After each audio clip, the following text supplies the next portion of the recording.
Hey Maggie, thanks for coming on to 3PL Live. I know that you have a background in freight. I saw from your LinkedIn that you used to work at Coyote and now at Emerge. But for those people that don't know you, would you mind introducing yourself? Yes, I'd be happy to do that. Hi, Jeremy. Thanks for having me today. I'm excited to sit down and chat with you. My name is Maggie Petrovic. I'm our Vice President of Strategic Initiatives. And yes, I've been at Emerge for a little over 2 years, wearing various hats in a growing organization. Started when we were just around 30 people, and now we just surpassed our 300th employee. So Oh, that's wow. been an awesome journey to be a part of. So prior to Emerge, I worked at Coyote Logistics for 8.5 years, always in customer facing roles and working on some different projects and key initiatives as we were involved in different mergers and acquisitions. So spent some time in Minneapolis, spent some time in Richmond, Virginia when UPS acquired Coyote, and then also spent some time in Europe when Coyote purchased a company looking to expand internationally. So Wow. that was probably the coolest thing that I've done so far. And I was not looking for a job, but someone reached out to me on LinkedIn, and I started researching Emerge. And at the time in the industry, you were seeing Convoy and Uber start to get a lot of momentum. Mhm. That was when DFM, or digital freight marketplace, really started to take flight. And as working for a broker, I thought, it feels like this is the future of the industry, and I can either sit back Mhm. and watch everyone else grow, or I can really be a part of that growth. So that really brought me to taking the leap of faith and joining Emerge. Especially after just seeing the technology that Emerge offers, I thought that there was really something special that I wanted to be a part of. Yeah, that makes total sense. You've worked at some pretty cool companies. How was that experience in Europe? Where were you based at Coyote? Was it in Poland? Did I read, or was it? Yes, it was in Poland. So it was a pretty cool experience. So backtracking, when we identified that we were going to expand to Europe, we went through cultural training and really made sure that our project team that was going there was empowered to take these employees that were previously another company that we had acquired and ensure that we were keeping their culture the same, and just really implementing our technology and our business practices and empowering them with the tools to be successful under the Coyote brand. So that was definitely interesting and different from other integrations through acquisitions that we had done in the past. So yes, there was cultural training at the beginning, then moving to Poland I was there for 89 days because at 90 days you need a visa. Oh, wow. And That's fun. so, yeah, it was a beautiful place that I would have never gone before or without work, but would love to go back again. So I was based in Wrocław, Poland, and amazing food, the best pierogies, and Yummy. yeah, really cheap beer, which was fun after long work days, Totally. and just like a beautiful city. And so, yeah, it was an awesome experience. I think I learned a lot about just you can't always do things the American way. And we have to, again, give everyone the resources to be successful, but within, their scope of what Mhm. work-life balance looks like too. And so that was a good learning experience for me, especially being American and, growing up in corporate America, and what our expectations are not the European expectations for employees too. Oh, that's interesting. I bet Europe has it a little bit better as far as like work-life balance. Than I think they have like Yeah, a month off or something like that, which is really interesting. exactly. Yes, we were there in the summer or late summer, early fall, and I could not get over that. Just like everyone goes on vacation at once, and here you have to sign up to take a day off and make sure that someone has your shift covered and your workload, and that they're going to be okay. And what's your backup plan? And what's your contingency plan? Like we have A, B, and C that boxes that need to check off just to take a vacation. Sure. And there it's like everyone just pieces out and calls it a day, and That's fan- they'll pick up where they left off when they get back from vacation. that's fantastic. So who's behind Emerge? It's Leto, right? It's the Leto brothers and people Correct. from Yeah. Global Strands. Andrew Leto is our founder and CEO. And yeah, he's really the visionary of our technology and our business. And what we have out today is really just getting started. We had a leadership summit last week that I was in Arizona for, and Andrew gave, future state mock-ups of our technology. And it's just so cool to see his ability to change the game in our industry, and understand these opportunities that exist that our competitors are not pursuing. So it's really cool to be a part of. And yeah, I would say just, as technology evolves, we already have like the next 3 steps that we want to go achieve. So that's really empowering as an employee, just to understand what the vision is. And then, we're responsible for getting us on that path to get there. Could you explain to you a little bit? I was watching some videos, and I'm not in the day-to-day weeds of some of this freight procurement process, but like on a high level, what exactly does an RFP or RFQ process look like traditionally? And I guess why is it broken? Sure. So an RFP process before merge was really, it would take about 3 to 4 months to run. So typically a shipper would, depending on what industry segment they're in, would determine when they go to bid. So you typically see that retailers go to bid in Q1 after their busy season, after the holidays, everything subsides, and they have the ability to collect all their data from the year prior to go to bid. Likewise, you have more produce heavy shippers, or, food and bev shippers, they peak in the summer times. They typically go to bid in Q4. So we really see bid season is Q4 to the end of Q1.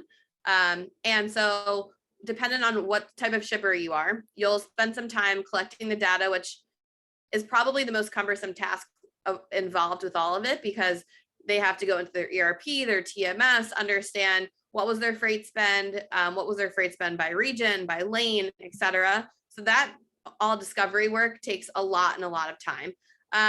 So once they've collected the data, they're going to identify who they want to invite to the bid. So typically, you have your incumbent carriers that executed your business the previous year. You might have added some new carriers on, depending on what your business was doing. Maybe you needed to add new capacity. So there's new carriers in the mix that weren't invited last year that you're going to invite this year.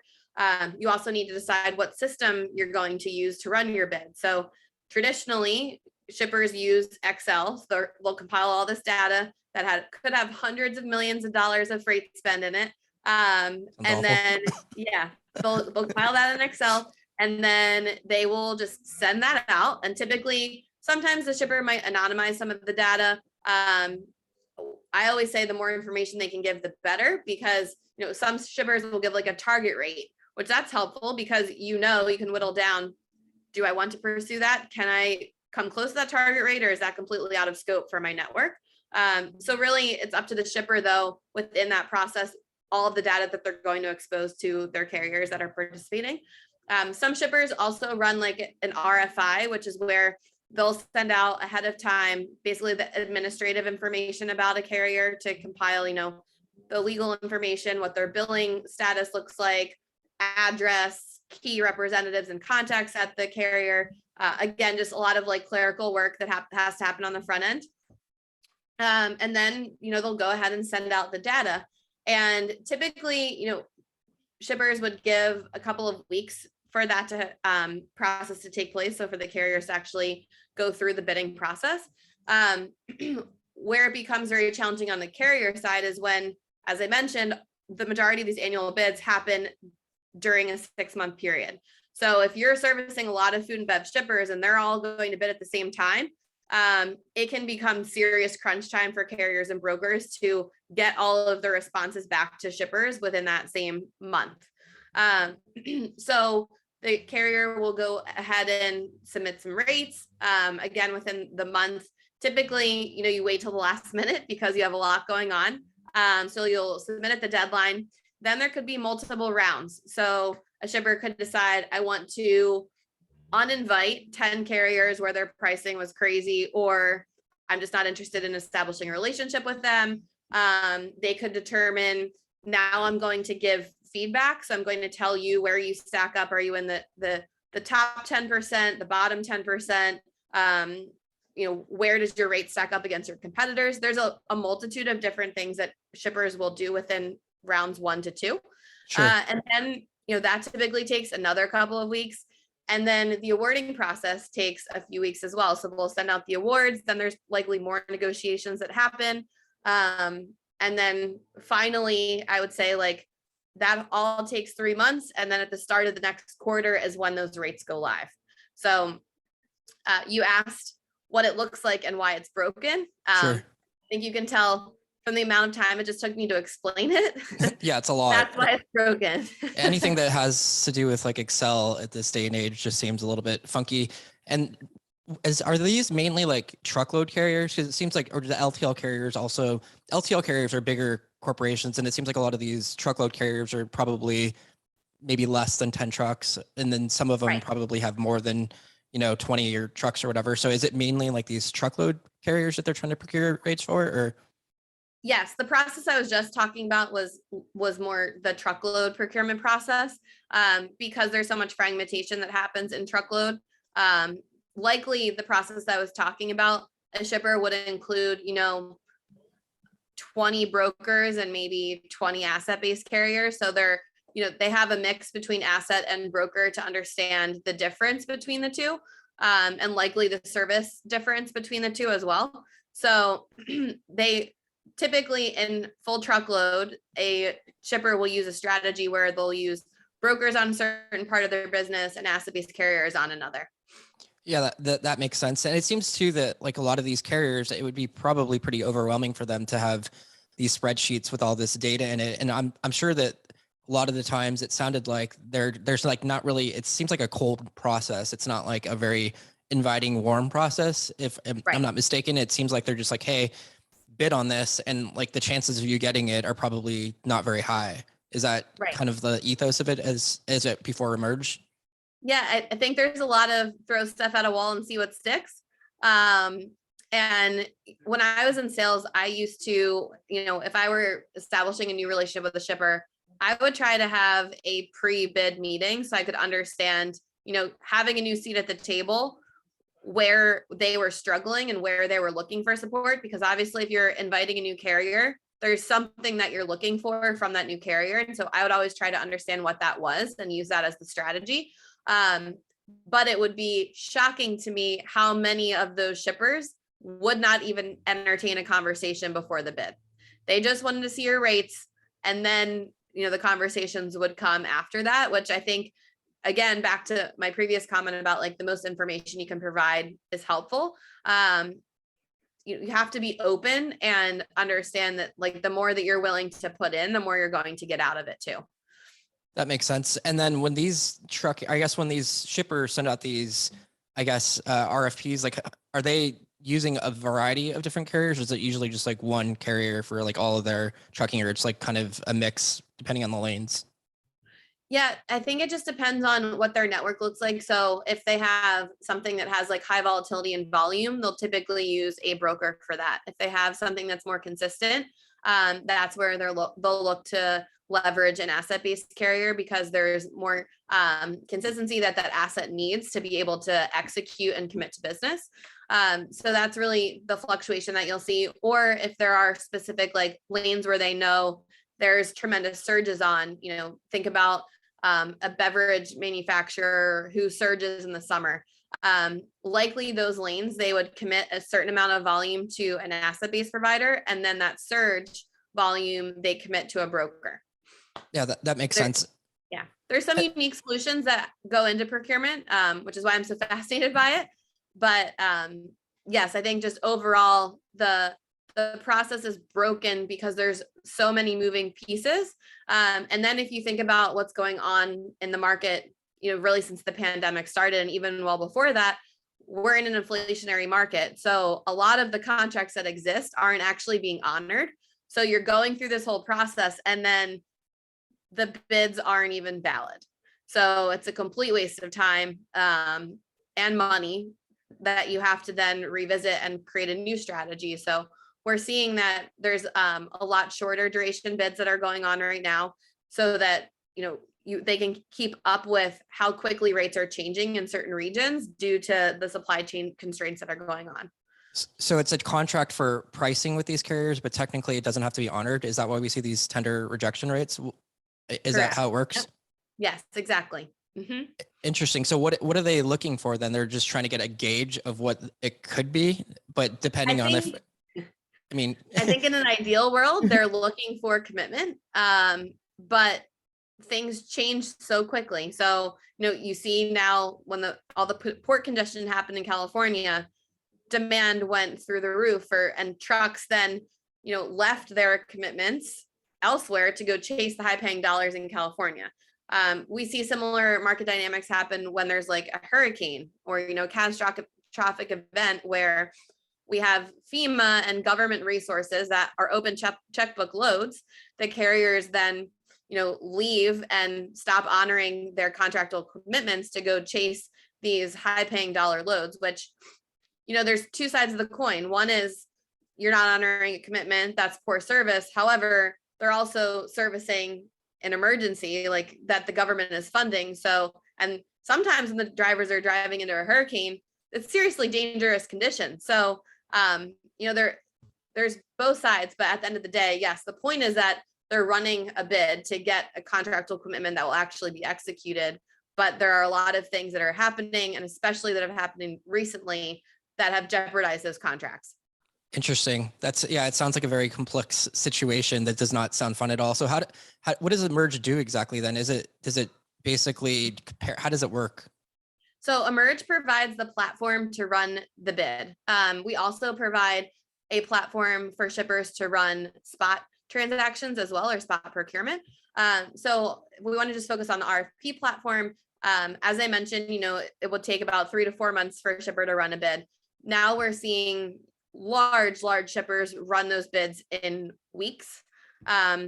We had one shipper that said it used to take him months to just do the front end work. So as I mentioned, like the data, the invites, the information, compiling it, etc.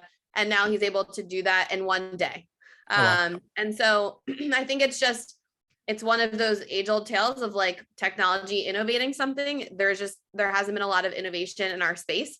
And the innovation that has happened in procurement specifically has not been for transportation. So as you mentioned, there's a lot of complexities that happen in transportation, especially in transportation contracting and procurement.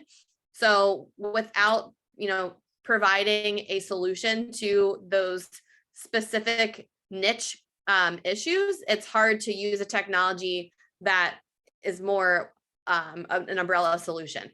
And so Emerge, our platform, we call it reinventing freight procurement because again, it hasn't been done before. We're competing against emails and spreadsheets. So our platform allows for ease of use. What we didn't talk about yet is when all of these, all of the responses are coming back from carriers, then that's on the shipper to compile everything and use, VLOOKUPs and equations and whatever they want, they do to compile everything into one place so that they can see where the options are stacking up.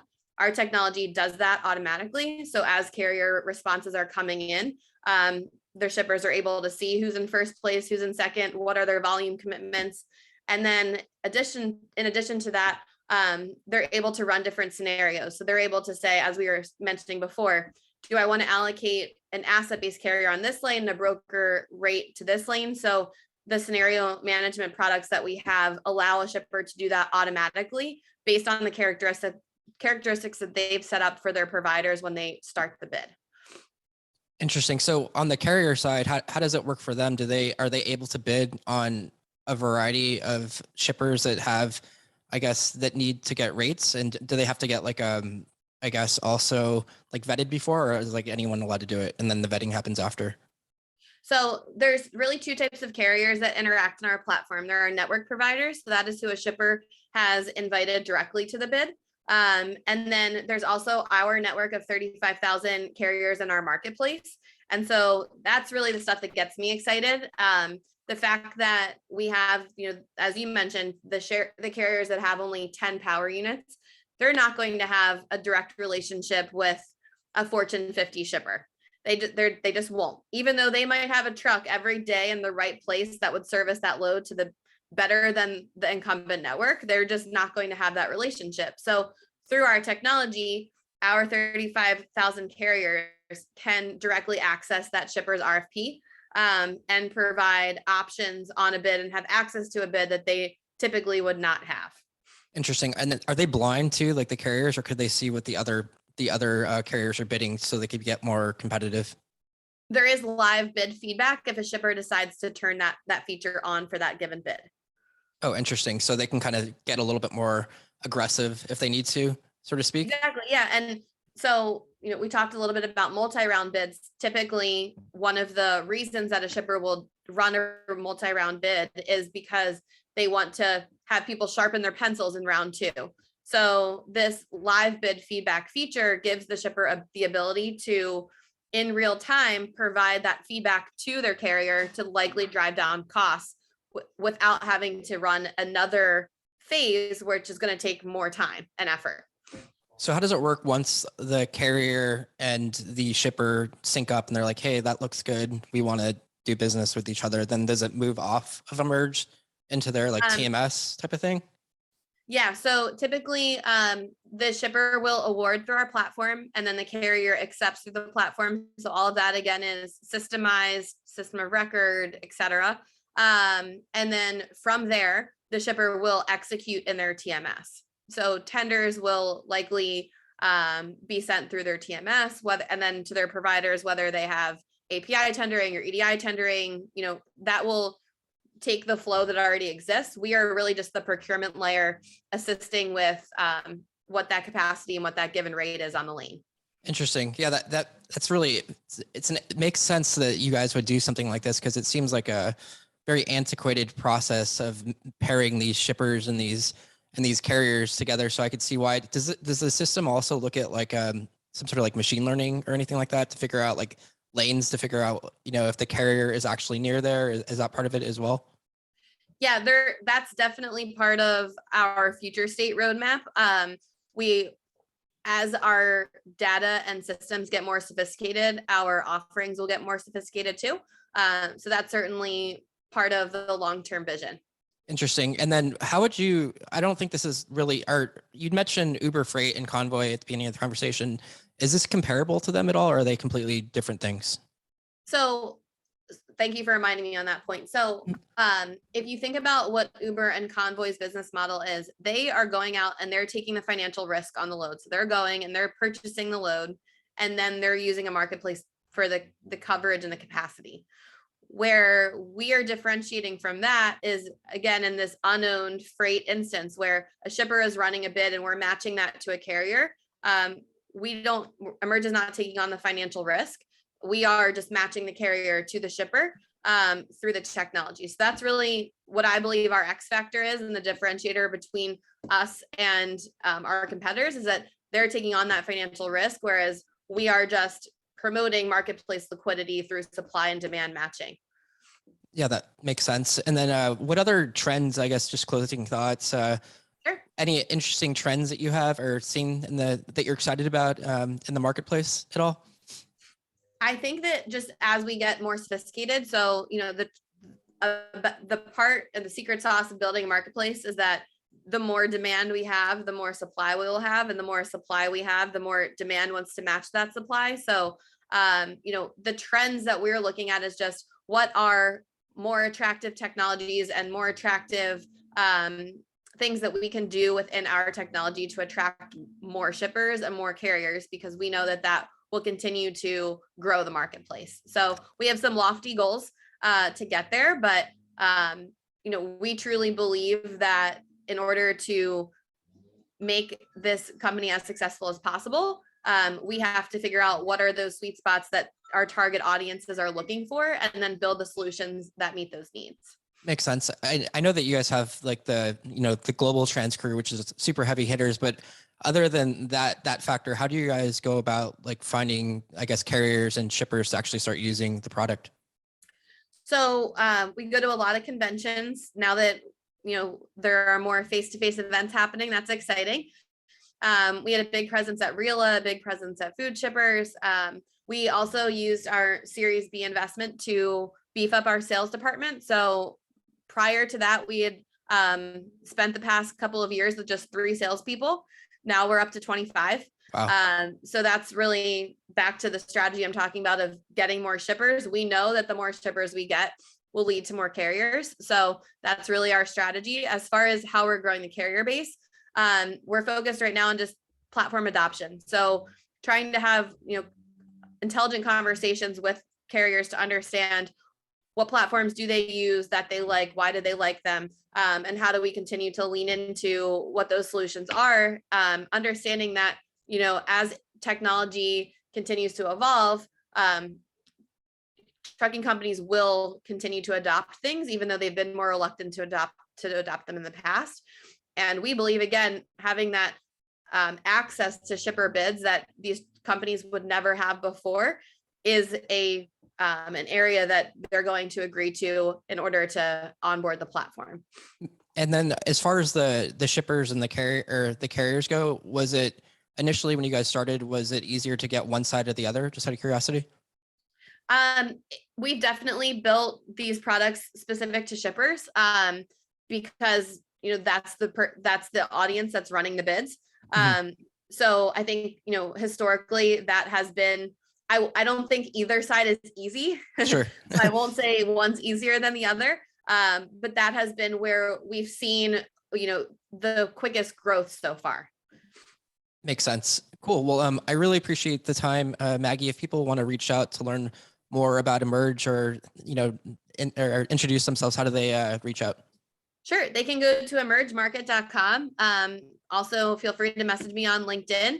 But yeah, we are super excited about what we are doing in this space today and look to do in the future. So keep an eye out for what's to come from our company. Awesome. Thank you so much for your time. Thank you. Cool.